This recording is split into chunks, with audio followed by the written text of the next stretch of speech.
Last topic से पहले हमने लास्ट टॉपिक में एक्चुअली हमने इलेक्ट्रॉन वोल्ट को डिस्कस किया था, तो उससे रिलेटेड एग्जांपल, तो वो जी। एग्जांपल थी 11.6। कल के टॉपिक में ये बात भी डिस्कस करना थी, तो इसको पढ़ें ज़रा, क्या है इस एग्जांपल में। A particle carrying a charge falls through a potential difference of 5 volt. Calculate the energy acquired by the particle. Means एक पार्टिकल है जो कैरी कर रहा है एक चार्ज 3 इलेक्ट्रॉन्स जी। के इक्वल। मीन्स ये हमारे पास क्यू की वैल्यू हो गई, जो कि होगी 3 इलेक्ट्रॉन्स के इक्वल। तो अब आपको पता है कि एक इलेक्ट्रॉन के ऊपर चार्ज की वैल्यू कितनी होती है? 1.6 इंटू 10⁻⁹ कॉलम। 19 जी। तो इसको जब इससे मल्टीप्लाई करेंगे तो क्या आंसर आएगा? 1.6 को जब 3 से मल्टीप्लाई करेंगे तो क्या आंसर आएगा? 4.8 समथिंग इंटू 10⁻⁻⁹ कॉलम। ऐसे ही है ना? जी। तो जी। 3 इलेक्ट्रॉन के ऊपर चार्ज क्यू की वैल्यू हो गई 4.8 इंटू 10⁻⁹ कॉलम। अब कहा जा रहा है कि वो 3 इलेक्ट्रॉन के इक्वल चार्ज जो है वो एक पोटेंशियल डिफरेंस जिसकी वैल्यू 5 वोल्ट है उसके अंदर से गुजरता है। तो यानी कि ये डेल्टा वी की वैल्यू हो गई, कितनी है? 5 वोल्ट। अब हमसे कहा जा रहा है कि वो एनर्जी कैलकुलेट करें जो इस पार्टिकल ने अक्वायर की, हासिल की, गेन की। तो गेन जी। होने वाली एनर्जी को मैं काइनेटिक एनर्जी कह देता हूँ, वो हमने फाइंड आउट करनी है। तो अब आपने एक इलेक्ट्रिक पोटेंशियल वाले टॉपिक के अंदर ये वाला फार्मूला पढ़ा था कि डेल्टा यू जो होता है ना वो इक्वल होता है क्यू डेल्टा वी के, क्यों टेल मी। जी। है ना? तो वहाँ पे ये पोटेंशियल एनर्जी होती थी। अब हमें काइनेटिक एनर्जी फाइंड आउट करनी है, तो ये पोटेंशियल एनर्जी की जगह पे हम काइनेटिक एनर्जी फाइंड आउट करने का भी यही फार्मूला इस्तेमाल कर सकते हैं, which will be equal to Q delta V. अब हमें क्यू की वैल्यू भी पता है और डेल्टा वी की वैल्यू पता है। क्यू की वैल्यू कितनी है? 4.8 इंटू 10⁻⁹ कॉलम जी। Multiplied by 5 volt. तो इसको मल्टीप्लाई करें तो 4.8 को जब 5 से मल्टीप्लाई करेंगे तो क्या आंसर आएगा? 24 24 इंटू 10⁻⁹ कॉलम वोल्ट किस चीज़ के इक्वल होता है? जॉल के इक्वल होता है ना? जाउल। जी। तो अगर हम इसे 2.4 लिखें ना तो आंसर आ जाएगा 2.4 इंटू 10⁻⁻18 जॉल। ऐसा ही है। जी। तो ये हमारे पास आंसर है। तो नेक्स्ट हमारा टॉपिक है electric potential energy and potential due to a point charge. एक पॉइंट चार्ज होगा हमारे पास, उस पॉइंट चार्ज की वजह से हमने क्या करना है? इलेक्ट्रिक पोटेंशियल एनर्जी की वैल्यू भी फाइंड आउट करनी है और इलेक्ट्रिक पोटेंशियल की वैल्यू भी फाइंड आउट करनी है। कहाँ पे? किसी भी पॉइंट पे, एट एनी पॉइंट। चार्ज के ठीक। गिर्द किसी भी पॉइंट पर हमें दो चीज़ें फाइंड आउट करनी है, जो कि हैं इलेक्ट्रिक पोटेंशियल एनर्जी और इलेक्ट्रिक पोटेंशियल। तो इसकी एक्सप्लेनेशन की तरफ जाने से पहले, डेरिवेशन की तरफ या डेफिनेशन वगैरह की तरफ जाने से पहले, कुछ बातें जो मैं रिमाइंड करवाना चाह रहा हूँ वो आपको पता होनी चाहिए। उनमें से एक तो ये कि फर्स्ट ईयर में हमने चैप्टर नंबर 4 में पढ़ा था कि जो वेरिएबल फोर्स की वजह से अगर वर्क किया जाए, वर्क कैलकुलेट किया जाए। देखें, ये हमारे पास दो ठीक। पॉइंट्स है, पॉइंट ए और पॉइंट बी। हम किसी ऑब्जेक्ट को पॉइंट ए से पॉइंट बी की तरफ मूव करवा रहे हैं by applying a variable force. ठीक है? जी। अब वेरिएबल फोर्स कौन सी होती है? ऐसी फोर्स जिसका मैग्नीट्यूड या डायरेक्शन चेंज हो रही हो विद पैसेज ऑफ टाइम, वो कांस्टेंट ना रहे। जी। ठीक है, ऐसी फोर्स को वेरिएबल फोर्स कहते हैं। हमने इसकी एग्जांपल भी दी थी फोर्थ चैप्टर में कि ग्रेविटेशनल फोर्स जो होती है ना वो वेरिएबल फोर्स होती है। और चार्ज के गिर्द पाई जाने वाली इलेक्ट्रोस्टैटिक फोर्स भी वेरिएबल फोर्स होती है। वो किसी भी एक पॉइंट पर तो जी। कांस्टेंट रहेगी, लेकिन डिफरेंट पॉइंट्स लें तो डिफरेंट पॉइंट्स पे वो डिफरेंट हो सकती है। तो अब हमें पॉइंट ए से पॉइंट बी तक का वेरिएबल फोर्स की वजह से वर्क फाइंड आउट करना है। तो हम क्या करते थे? हम इसको छोटे छोटे इंटरवल्स में डिवाइड करते थे, हर एक इंटरवल का वर्क फाइंड आउट करते थे। उस वर्क को ऐड अप करके, तमाम अलग अलग छोटे छोटे इंटरवल्स के वर्क को ऐड करके टोटल वर्क फाइंड आउट करते थे। समझ में आ रही है बात? जी। तो एक तो ये कॉन्सेप्ट पता होना चाहिए कि जब हमारे पास फोर्स वेरिएबल होती है तो उस वक्त हम वर्क को फाइंड आउट करने के लिए जो फार्मूला ये एफ डॉट डी वाला हमने पढ़ा हुआ है फर्स्ट ईयर में, वो डायरेक्ट अप्लाई नहीं कर सकते। बजाय हम क्या करते हैं, हम उस वेरिएबल फोर्स को कांस्टेंट करने के लिए पाथ को छोटे छोटे इंटरवल्स में डिवाइड कर लेते हैं और अज्यूम करते हैं कि उन छोटे इंटरवल्स के लिए फोर्स कांस्टेंट है। क्योंकि ये वाला जो फार्मूला है ना, ये सिर्फ उस वक्त अप्लाई किया जा सकता है जब फोर्स जो हो वो कांस्टेंट हो। कांस्टेंट फोर्स के लिए अप्लाई किया जा सकता है, ठीक है। ठीक जी। एक चीज तो ये पता चली आपको। दूसरी चीज जो आपको पता चलनी चाहिए वो ये, आपको पहले से ही पता है कि अगर हम कोई चार्ज लें, पॉइंट चार्ज, लेट्स सपोज ये पॉइंट चार्ज है क्यों, इसके जी। इर्द गिर्द एक फील्ड पाई जाती है। उस फील्ड को इलेक्ट्रिक फील्ड कहते हैं, है ना। जी। और उस फील्ड की इंटेंसिटी को इलेक्ट्रिक फील्ड इंटेंसिटी कहते हैं। इलेक्ट्रिक फील्ड इंटेंसिटी को हम कैपिटल ई से रिप्रेजेंट करते हैं। तो इलेक्ट्रिक फील्ड इंटेंसिटी को फाइंड आउट करने के लिए हमने जो फार्मूला पढ़ा हुआ है वो पढ़ा हुआ है ये 1/4 pi epsilon naught Q over R square. वहां पे हमने स्मॉल, यहाँ पे कैपिटल क्यू लिया हुआ है तो इसको हम कैपिटल अज्यूम कर लेते हैं, ठीक है। जी। तो यहाँ पे आर यूनिट वेक्टर भी आ जाता था जो इस इलेक्ट्रिक फील्ड इंटेंसिटी की डायरेक्शन को बताता है। तो अगर हम इसका सिर्फ मैग्नीट्यूड लिखें तो मैग्नीट्यूड में यूनिट वेक्टर गायब हो जाएगा, 4 pi epsilon naught Q over R square. जी। तो अब इस फार्मूले से आप देख ही सकती हैं कि इलेक्ट्रिक फील्ड इंटेंसिटी जो है ना, वो डिस्टेंस के स्क्वायर के इन्वर्सली प्रोपोर्शनल आ रही है। जी। इसका मतलब यह है कि आर की वैल्यू इंक्रीज होगी तो इलेक्ट्रिक फील्ड इंटेंसिटी की वैल्यू डिक्रीज होगी, और आर की वैल्यू जी। डिक्रीज होगी तो इलेक्ट्रिक फील्ड इंटेंसिटी की वैल्यू इंक्रीज होगी। दैट मीन्स ये एक दूसरे के इन्वर्सली प्रोपोर्शनल है। और इन दोनों में से अगर डिस्टेंस को चेंज किया जाए तो इलेक्ट्रिक फील्ड इंटेंसिटी की वैल्यू चेंज होती चली जाती है। हम्म। ठीक। जी। तो अब इस चार्ज के गिर्द जो पाई जाने वाली इलेक्ट्रिक फील्ड इंटेंसिटी है वो हर पॉइंट पे, अगर मैं ये आपको काफी सारे पॉइंट्स बताऊं, ये पॉइंट 1, ये पॉइंट 2, ये पॉइंट 3, तो इन तीन पॉइंट्स पे इलेक्ट्रिक फील्ड इंटेंसिटी की वैल्यू डिफरेंट होगी क्योंकि चार्ज से पॉइंट 1 का डिस्टेंस सबसे कम है, पॉइंट 2 का थोड़ा ज्यादा और पॉइंट 3 का सबसे ज्यादा। तो जहाँ पे डिस्टेंस सबसे ज्यादा है जी। वहां पर इलेक्ट्रिक फील्ड इंटेंसिटी सबसे कम, जहाँ पर डिस्टेंस सबसे कम है वहां पे इलेक्ट्रिक फील्ड इंटेंसिटी सबसे ज्यादा, ठीक है। जी। और अगर इन पॉइंट्स पे हम कोई एक छोटा सा चार्ज रख दें क्यू नॉट, तो उस क्यू नॉट के ऊपर इस चार्ज की मदद से जो लगाई जाने वाली फोर्स ऑफ रिपल्शन होगी, अगर हम पॉजिटिव चार्ज की बात करें तो उस फोर्स को फाइंड आउट करने के लिए फार्मूला होता है क्यू नॉट ई।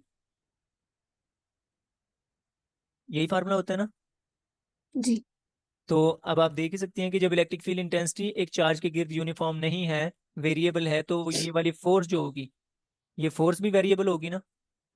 जी। जी। तो ये यही बात मैं आपको बताना चाह रहा था कि जब चार्ज, एक पॉइंट चार्ज लिया जाता है यहाँ पे जिसको हमने कैपिटल क्यू का नाम दिया है, तो उसके इर्द गिर्द मुख्तलिफ पॉइंट्स पर रखे गए टेस्ट चार्ज के लिए लगने वाली जो फोर्स है वो कांस्टेंट नहीं होती, वो वेरिएबल होती है। और वो वेरिएबल क्यों होती है? क्योंकि इलेक्ट्रिक फील्ड इंटेंसिटी, यहाँ पर अभी हमने ये रिलेशन देखा, इलेक्ट्रिक फील्ड इंटेंसिटी डिस्टेंस के स्क्वायर के इनवर्सली प्रोपोर्शनल होती है, ठीक है। ठीक है। जी। तो ये चीज़ जहन में रखते हुए अब हम चलते हैं नेक्स्ट टॉपिक की तरफ, सॉरी नेक्स्ट कैलकुलेशन की तरफ। अच्छा, एक और चीज़ भी देख लें कि हमने पिछले टॉपिक में ये वाला फार्मूला ड्राइव किया हुआ है, V इक्वल होता है work done per unit charge के। जबकि ये जो वर्क है ये इनफिनाइट डिस्टेंस से किसी एक पॉइंट तक किया जाता है ना। जी। ये हमने इलेक्ट्रिक पोटेंशियल वाले टॉपिक के अंदर देखा था कि किसी भी एक पॉइंट का अगर इलेक्ट्रिक पोटेंशियल फाइंड आउट किया जाए तो वो उस वर्क के इक्वल होता है जो वर्क हम किसी चार्ज क्यू को इनफिनाइट डिस्टेंस से उस पॉइंट तक लेकर आने में करते हैं। ऐसे ही है। जी। तो इस वाले फार्मूले को यूज करेंगे हम आज के टॉपिक में, और ये दो चीज़ें फाइंड आउट करेंगे। एक पॉइंट चार्ज के लिए ये जो कैलकुलेशंस की हुई थी, ये दो पॉइंट्स के दरमियान में पोटेंशियल डिफरेंस रख के, दो प्लेट्स के दरमियान में पोटेंशियल डिफरेंस रख के किसी एक प्लेट के लिए कैलकुलेशंस की थी, ठीक है। एक और बात जो हमें करनी चाहिए यहाँ पे रिमाइंडर में वो ये कि देखें, अगर हमारे पास 2 डायमेंशनल सिस्टम हो, ये हमारा कोऑर्डिनेट सिस्टम है, ये एक्स एक्सिस, ये वाई एक्सिस, ठीक है, और ये ओरिजिन, और यहाँ से कोई ऑब्जेक्ट पॉइंट P1 से मूव करना शुरू करता है किसी दूसरे पॉइंट P2 तक। सही है। मैं जी। तो पॉइंट P1 की पोजीशन को बताने के लिए एक वेक्टर इस्तेमाल हो रहा है R1, जबकि P2 की पोजीशन को बताने के लिए वेक्टर इस्तेमाल हो रहा है R2। जी। तो अगर हमें P1 और P2 के दरमियान में पोजीशन में चेंज को देखना हो, यानी कि चेंज इन पोजीशन को, यानी कि डिस्प्लेसमेंट को, वो होगा डेल्टा आर। जी। और वो किस तरह फाइंड आउट किया जा सकता है? Final position minus initial position. Initial. ऐसा ही होता है ना? जी। जी। तो यहाँ पे डेल्टा आर इक्वल आ रहा है R2 - R1 के। R2 क्या है? फाइनल पोजीशन है। R1 क्या है? इनिशियल पोजीशन है। तो हमें पता चला कि जो डिस्प्लेसमेंट होता है किसी भी ऑब्जेक्ट का, वो असल में इक्वल होता है final position minus initial position. ठीक। तो ये वाली बात भी जहन में रखनी है, अभी कैलकुलेशन के दौरान ये काम आने वाली है। ठीक है। हाँ, electric potential energy and potential due to a point charge ना है। तो सबसे पहले हम इसको डिफाइन करेंगे। किस चीज़ को? इलेक्ट्रिक पोटेंशियल को। कि किसी भी पॉइंट चार्ज की वजह से किसी एक पॉइंट पर जो इलेक्ट्रिक पोटेंशियल होता है वो होता क्या है। तो देखें, वो डेफिनेशन हमने लिखी हुई है कि electric potential at a point in an electric field is the amount of work, यहाँ पे डन भी आना चाहिए था, amount of work done in moving a unit positive charge from infinity to that point with uniform velocity। इसका मतलब क्या है कि किसी पॉइंट चार्ज की इलेक्ट्रिक फील्ड के अंदर जो इलेक्ट्रिक पोटेंशियल होता है वो असल में उस अमाउंट ऑफ वर्क डन के इक्वल होता है जो हम एक यूनिट पॉजिटिव चार्ज के ऊपर करते हैं, उस पॉइंट तक लेकर आने में करते हैं। और जब उसको लेकर आते हैं तो उसकी वेलोसिटी यूनिफॉर्म रखी जाती है। ठीक है। अब इसका मतलब क्या है, ये कैलकुलेशंस के बाद ये डेफिनेशन की वर्डिंग्स भी आपको समझ में आ जाएंगी। तो ये इसका फार्मूला होगा जो हमने ड्राइव करना होगा। आप देखें कि ये वाला फार्मूला ठीक। हमने पिछले टॉपिक में ड्राइव किया हुआ है। इसकी बेस पर हमने ये वाला फार्मूला ड्राइव करना है। ठीक है। कि इलेक्ट्रिक पोटेंशियल जी। जो होता है वो इसके इक्वल होता है 1/4πε0 Q/R। सही है। जी। तो अब आपको पता ही है कि जब ये इलेक्ट्रिक पोटेंशियल की बात हो रही है तो इलेक्ट्रिक पोटेंशियल V है, और V एक स्केलर क्वांटिटी है ना? जी। ये पिछले टॉपिक में भी देखा था। और इसका यूनिट क्या होता है? तो अब देखते हैं डिस्कशन को। तो हमारे पास ये पॉजिटिव क्यू एक चार्ज है, पॉइंट जी। चार्ज, जिसके इर्द गिर्द पाए जाने वाली फील्ड को इन एरोज की मदद से रिप्रेजेंट किया हुआ है। आपको पता ही है कि ये इलेक्ट्रिक फील्ड लाइंस कहलाती हैं, है ना? जी। तो अब हम इस चार्ज के इर्द गिर्द इलेक्ट्रिक फील्ड के अंदर यहाँ पे कोई एक पॉइंट ले रहे हैं, और उस पॉइंट को मैं नाम दे देता हूँ पॉइंट बी। और इस पॉइंट बी पर ना हमने इलेक्ट्रिक पोटेंशियल वी बी की वैल्यू फाइंड आउट करनी है। सही है। जी।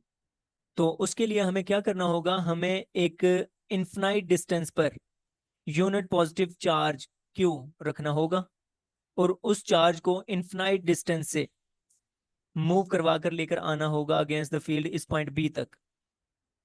और उस चार्ज के ऊपर हम इन्फिनाइट डिस्टेंस से इस पॉइंट बी तक लेकर आने में जो वर्क करेंगे, वो वर्क अगर इस चार्ज क्यू पर डिवाइड कर दिया जाए तो वो इन दो इन्फिनाइट से इस पॉइंट बी तक के दरमियान में इलेक्ट्रिक पोटेंशियल वी बी की वैल्यू हो जाएगी।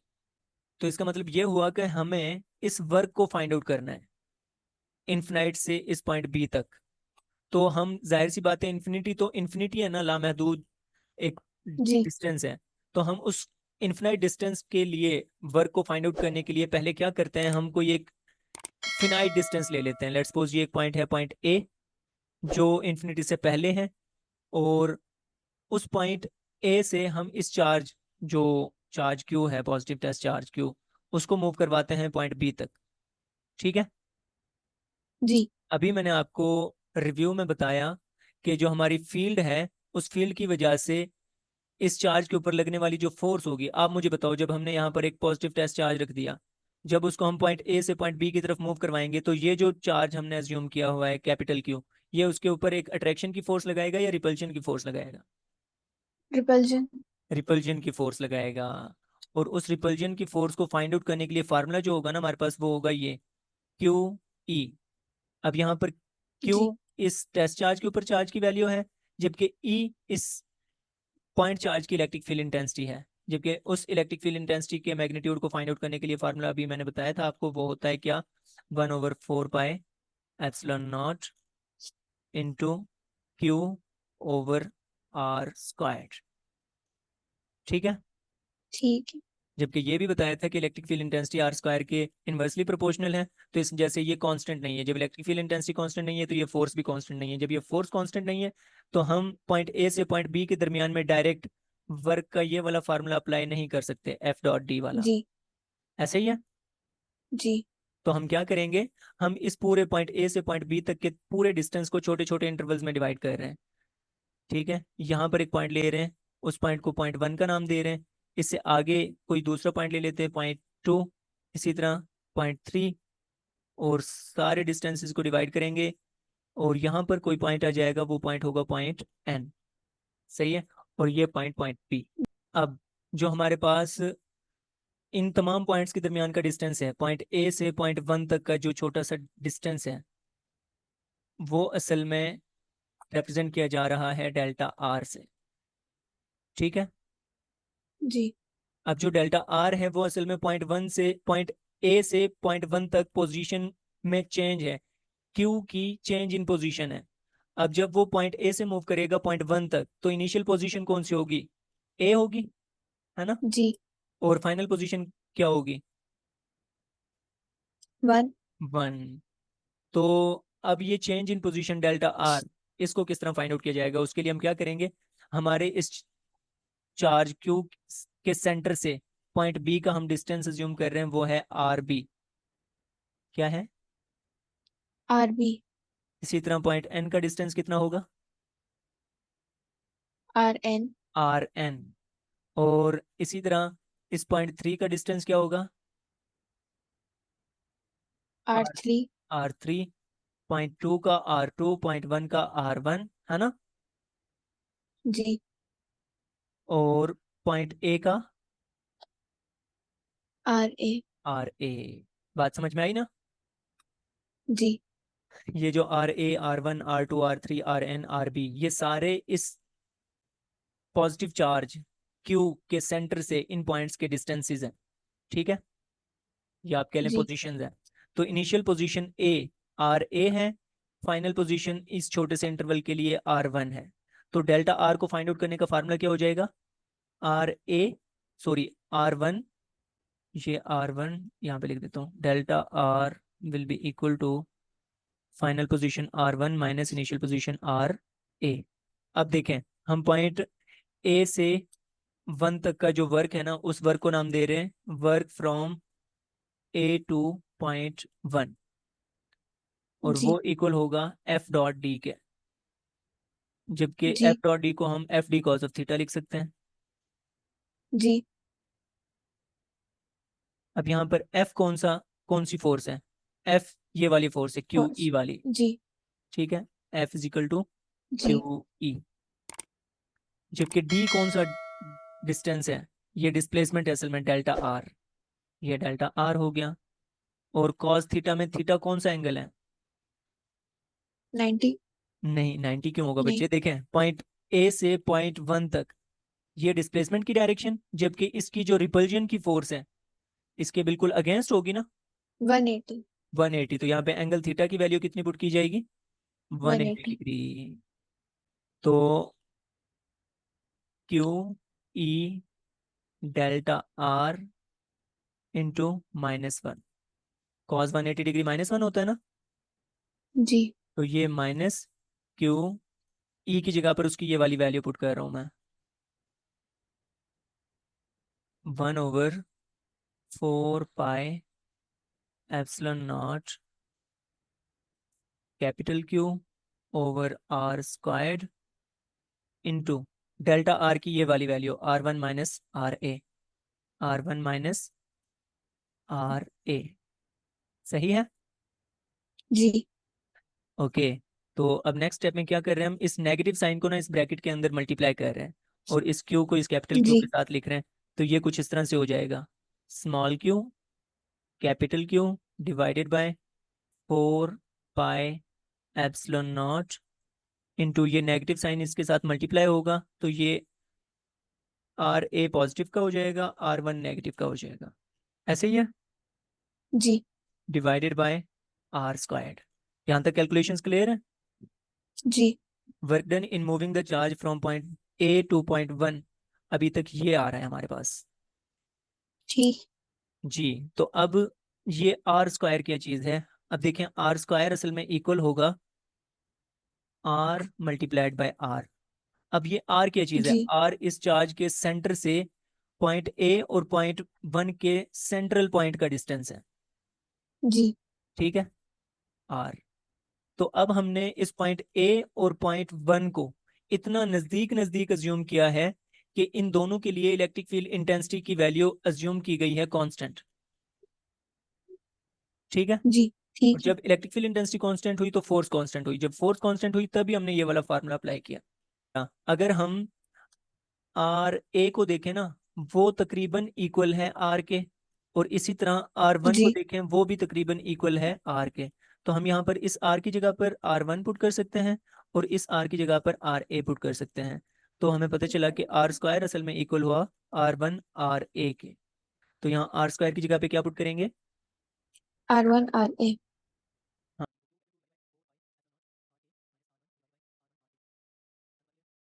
तो अब क्या कर रहे हैं हम, इस आर वन आर ए को एक मरतबा आर ए के डिनोमिनेटर में लिखेंगे, दूसरी मरतबा आर वन के डिनोमिनेटर में लिखेंगे।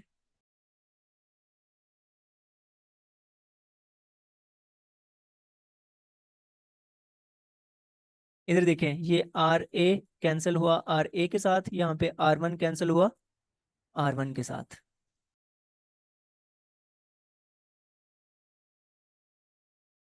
ये नंबर वन का नाम दे रहे हैं। तो देखें जरा, हमारे पॉइंट ए से पॉइंट वन तक का वर्क हमें कैलकुलेट करके यहाँ पर सामने आ गया और वो इस इक्वेशन नंबर वन के फॉर्म में हमारे सामने आया है। अब हमने क्या करना है, हमने वर्क कैलकुलेट करना है पॉइंट वन से पॉइंट टू तक। जी मरियम, देखें वो जो वर्क है ना, जो अभी हमने फाइंड आउट किया पॉइंट ए से पॉइंट वन तक का, वो कुछ इस तरह से सामने आया है। अब जी। अगर हम उसी डायग्राम को मैं यहाँ पे जूम कर लूँ, ये पॉइंट ए था, ये पॉइंट वन था, तो इन दोनों के दरमियान का वर्क ये फाइंड आउट किया। अगर हम पॉइंट वन से पॉइंट टू तक का वर्क फाइंड आउट करें तो देखें, यहाँ पर ये वाली टर्म वैसे के वैसे ही आ जाएगी, जबकि यहाँ पर आर वन की जगह पे क्या आ जाएगा, R2। आर टू, और इस आर ए की जगह पर आ जाएगा आर वन। ठीक है। जी। तो मैं इस वाली इक्वेशन को देखते हुए ये वाली इक्वेशन लिख सकता हूँ। ये वाली इक्वेशन है ए से वन तक के वर्ग की। अब मैं इक्वेशन जो लिखने जा रहा हूँ वो है वन से टू तक के वर्ग की। और वो वर्क लिखने के लिए इक्वेशन बनेगी कुछ इस तरह से, small Q capital Q over 4 pi epsilon naught into one over R two minus one over R one. Ayesha को बात समझ में आई जी। है। जी। सीरियसली। जी। ओके। तो अब इसी चीज को देखते हुए आप मुझे बताओ, वो वर्क जो हम पॉइंट एन से पॉइंट बी तक करेंगे, उसके लिए जो वर्क के लिए फार्मूला बनेगा वो क्या बनेगा। Q into Q over 4 pi epsilon naught, और फिर ब्रैकेट में 1/RB माइनस 1/RN-1 B या N। वन ओवर आर, यहाँ पे क्या आएगा, B क्योंकि हमने उसको वही N। Minus one over R N. समझ रही हैं। जी। ओके। तो अब हमने क्या कर लिया, हमने हर छोटे छोटे इंटरवल का इस तरह से वर्क फाइंड आउट कर लिया। अब इन तमाम वर्क्स को एडअप करें तो टोटल वर्क फाइंड आउट किया जा सकता है पॉइंट ए से पॉइंट बी तक का। जी। तो हम इन तमाम वर्क्स को ऐड अप कर रहे हैं तो वो टोटल वर्क हो जाएगा पॉइंट ए से पॉइंट बी का। ठीक है। तो जी सबसे पहले वर्क होगा पॉइंट ए से पॉइंट 1 तक का, तो उसमें क्या आ जाएगा, Q, capital Q over 4 pi epsilon naught into 1/r1 minus 1/r A, plus दूसरा वर्क पॉइंट 1 से पॉइंट 2 तक का, फिर से उसमें कैपिटल क्यू स्मॉल क्यू जी divided by 4 pi epsilon naught into 1/r2 minus 1/r1। सही है।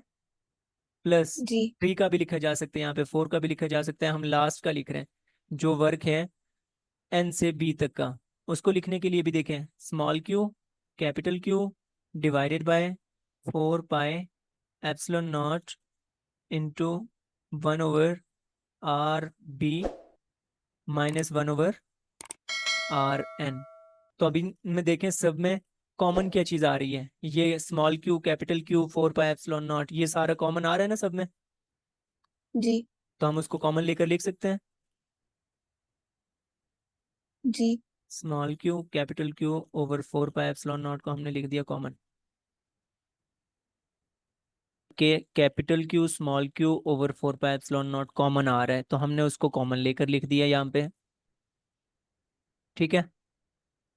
जी तो फर्स्ट टर्म में से हमारे पास जो बाकी रह गई चीज ब्रैकेट कैपिटल ब्रैकेट के अंदर, वो थी 1/r1 माइनस 1/r ए। दूसरी टर्म में से प्लस 1/r2 माइनस 1/r1। और जो तीसरी टर्म होती ना, उसमें होता प्लस 1/r3 माइनस 1/r2। सही है। जी जी इसी तरह जो लास्ट टर्म है उसमें हमारे पास बचा है plus 1/r B minus 1/r N. और उससे पहली वाली जो टर्म होती है उसमें प्लस 1/r एन भी होता। ठीक है। जी जी तो ये प्लस का 1/r1 कैंसिल हो गया माइनस के 1/r1 से। ठीक है। जी प्लस का 1/r2 माइनस के 1/r2 से कैंसिल हो गया। इसी तरह 1/r3 उससे नेक्स्ट वाली टर्म के 1/r3 से कैंसिल हो जाता, और दरमियान वाली सारी टर्म्स इसी तरह कैंसिल होती चली जाती। लास्ट का माइनस 1/r एन भी कैंसिल हो जाता उससे प्रीवियस टर्म के प्लस के 1/r एन से। जो बाकी रह जाती टर्म वो ये प्लस का 1/r बी और माइनस का 1/r ए, ये दो टर्म्स बाकी रह जी जाती।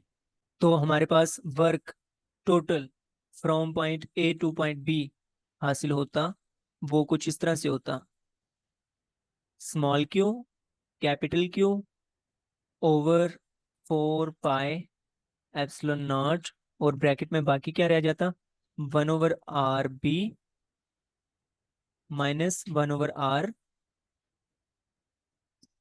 ए। जी सही है ना। तो जी ये जो वर्क है ये हमने किया है चार्ज के ऊपर पॉइंट R A से R B तक मूव करवाने में। ठीक है। अगर हम जी प्रीवियस स्लाइड को देखते, हमारे पास पॉइंट ए और पॉइंट बी के दरमियान का टोटल वर्क अभी हमने कैलकुलेट किया, ये वाला। सही है। जी अगर हम इस पॉइंट ए को अज्यूम करें कि ये इनफिनाइट डिस्टेंस पर है, क्या जी अज्यूम करें कि कि पॉइंट ए इन्फिनिट डिस्टेंस पर है। इनफिनाइट डिस्टेंस पर है, तो आप यहाँ पर देख सकते हैं कि ये जो 1/r A होगा ना, वो इक्वल हो जाएगा 1/इंफिनिटी के। क्यों? क्योंकि R A इक्वल हो जाएगा इंफिनिटी के। जी RA इंफिनिटी के इक्वल क्यों हो जाएगा? क्योंकि हमने ए को अज्यूम कर लिया है कि वो इंफिनिटी डिस्टेंस पर है। जी ठीक है। तो और ये जो वर्क है ये वर्क चेंज हो जाएगा, work done from infinity to point B, इसी तरह ना। जी तो 1/इंफिनिटी इक्वल होता है 0 के, तो यहाँ पर one over ji R A की जगह पे क्या आ जाएगा, जीरो 0 आ जाएगा। तो हमारे पास work done from infinity to point B equal आ जाएगा small Q capital Q over 4 pi epsilon naught into 1/r B के। जबकि ये जो माइनस 1/r ए है ये तो 0 के इक्वल हो गया ना। जी ओके। तो ये जो वर्क हमने किया चार्ज के ऊपर इंफिनिटी से बी तक लेकर आने में, इसी वर्क को हम उस चार्ज की इलेक्ट्रिक पोटेंशियल एनर्जी कहते हैं और इसको यू से रिप्रेजेंट करते हैं। ठीक है, ठीक है। और ये जी। इक्वल हो जाएगा, सही है। जब हम पॉइंट बी की बात कर रहे जी। थे तो यहाँ पे बी आ रहा था, अब किसी भी जर्नल पॉइंट की बात करेंगे तो वो आर हो जाएगा। तो ये हमारे पास किसी भी जी। चार्ज क्यू की पॉइंट आर पर इलेक्ट्रिक पोटेंशियल एनर्जी है। अब हम electrical potential electrical potential find out करते हैं। तो आपको पता है कि V इक्वल होता है W बाई क्यू के, है ना। तो W की ये जी। वाली वैल्यू यहाँ पे पुट करेंगे, तो देखें, small Q capital Q divided by 4 pi epsilon naught into small Q, और ये 1/r B। अब 1/r B पॉइंट बी का इलेक्ट्रिक पोटेंशियल है, तो देखें ये स्मॉल क्यू तो कैंसिल हो गया इस स्मॉल क्यू से, बाकी क्या रह गया, बाकी रह गया 1/4 pi epsilon naught capital Q over R B, है ना। तो ये जी। हमारे उस पॉइंट बी का इलेक्ट्रिक पोटेंशियल आ गया। अगर हम पॉइंट ए का इलेक्ट्रिक पोटेंशियल फाइंड आउट करते तो क्या होता, 1/4 pi epsilon naught Q over R A हो जाता, जी। है ना। अगर किसी भी जर्नल पॉइंट आर का निकाल लें तो उसके लिए इलेक्ट्रिक पोटेंशियल वी इक्वल हो जाएगा 1/4 pi epsilon naught capital Q over R. सही है। जी। तो ये हमारा वो फाइनल फार्मूला है जो हम ड्राइव करने की कोशिश कर रहे थे कब से। ओके, अल्लाह हाफिज।